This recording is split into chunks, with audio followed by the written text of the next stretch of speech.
Hi, my name is Becky Jans from West Noble Middle School.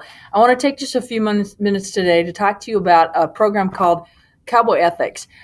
This book is kind of the basis behind it. It was written by a gentleman out of Wall Street about trying to get them to understand how to change our world and change how people think. This program is set up, it's called the Code of the West, and has 10 principles that you go through that are 10 principles that we all should live by.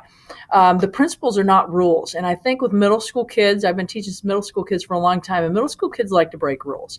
And what we talk about in the beginning is the fact that with the principles, with the ethics, you can't break them. It's either right or it's wrong, and there's just really not anything in between. And so we talk a little bit about that. The 10 principles, each one of them has some very, very special meaning to it. And each one of them, you could spend minutes, hours, days, months talking about them. I've done it in a couple different ways. I spent 10 weeks last year and went through each principle and spent 1 week on each principle. This year, I did not have the time, so we had an hour and a half that we did during our homeroom time that we talked about the principles. But however much time you can spend, it's a very, very worthwhile program. The 10th principle says know where to draw the line. And I think that's one that middle school kids in particular need to know, because they need to understand that, you know what, it's either right or it's wrong. And we guys draw a line on the board and say, you know what, even if you're not in the wrong, if you're smudging that line, eventually you're going to lose your line and you're not going to know what is right and wrong.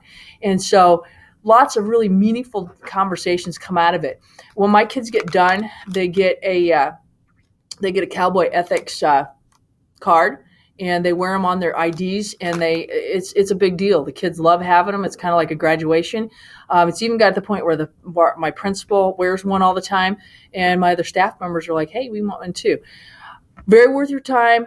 Look into the program. To take a quote out of the book, it says, you know what, this program is a catalyst for movement from the inside out, trying to get people to make changes from the inside out, making them think about what is right, what is wrong. And you know what? Our generation needs that right now. So take some time, look through this program. It's a great thing. If you ever have, if you have a chance to use it, worth every minute you spend on it. Thanks.